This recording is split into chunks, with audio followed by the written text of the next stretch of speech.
Welcome back to the first book of Samuel, chapter 28, verse 20. And the last time we talked, it was Shmuel telling, Shmuel from the grave telling Shaul that he's going to die in the upcoming battle and it's not going to be good. So, and it's all because he didn't listen to Hashem when Hashem told Shaul to kill Agag and what about the Amalekites, and he did not listen. He used his own head. He didn't. He thought it was wrong to do such a thing. Basically, Hashem says, "Don't be more from than me. Don't be more religious than me. I'm telling you what to do. Do it."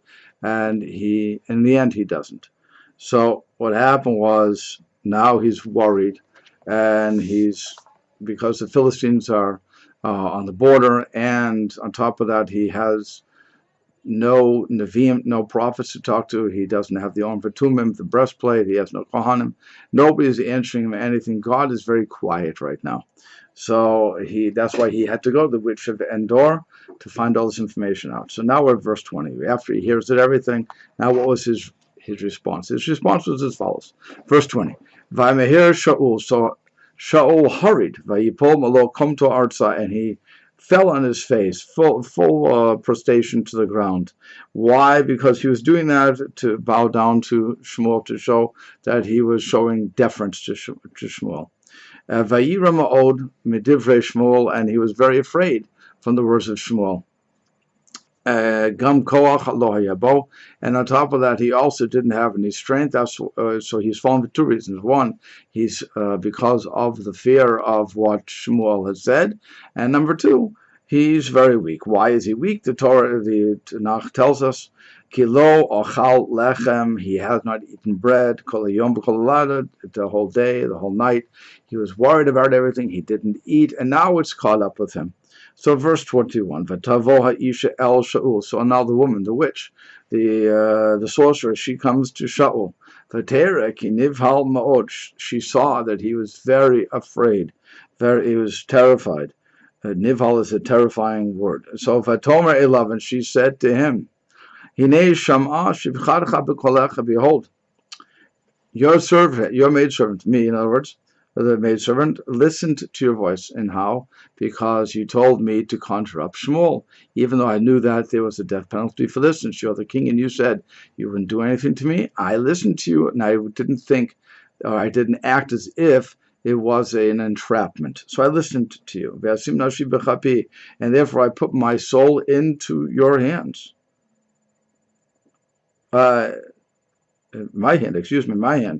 And I listened to your voice, to your words, that you spoke to me again, namely to bring up the Shmuel.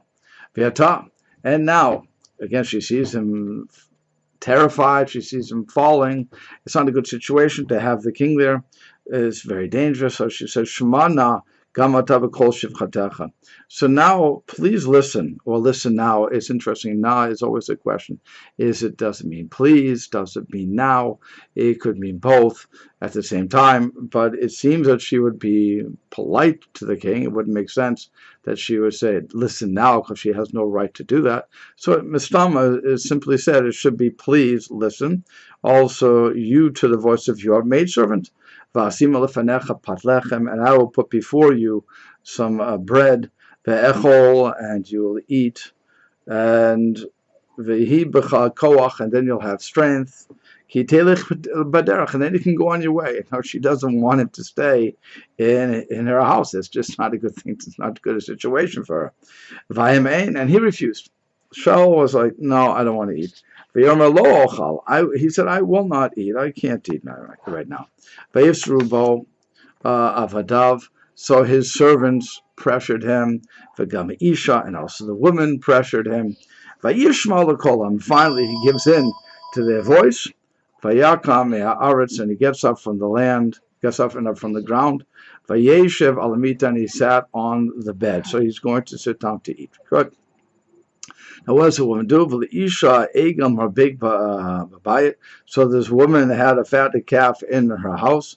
Vatimayer, so she hurried. And she slaughtered it. She's doing the work. She wants them out. Vatikach kamech vatala. She takes the flour and she kneads it.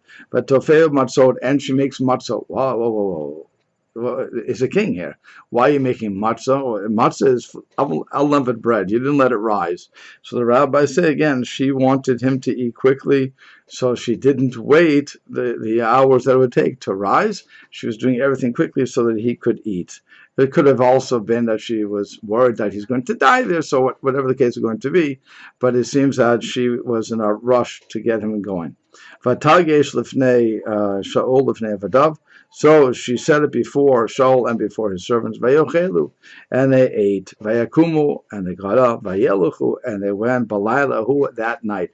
And that's where the chapter ends. So the question is, and that the rabbis bring up this tremendous argument as to whether or not Shmuel actually was there. In other words, was this witch of Endor, was there some masha to her, was there some reality to what she was doing, or was it all just a trick? There are people who say there was all just a trick. I forget his name right now, but it was Shmuel Bar Chofni Hagaon. He said that it was all just a trick, that she had the whole thing set up. So there was a man under the table, and he was speaking in a low voice. Since she knew that she really did recognize, he has to move the psukim around here, but the verses, because he says she really did recognize that he was Shaul, and she knew that he wanted to speak to Shmuel. He gave that information anyway, and so now what happens is, she knows that they're going to war, so she says, and it was well known that David was going to take over, so she can use all those hints and known facts and predict what he's going to do, and namely that David's going to take over and that he's going to die. It wasn't that hard of a stretch, according to Rav Shmuel ben Chofni, to come up with that sort of a prognostication. Of course, the problem would be that, one, the Torah is testifying that Shmuel did it, and it wasn't a trick.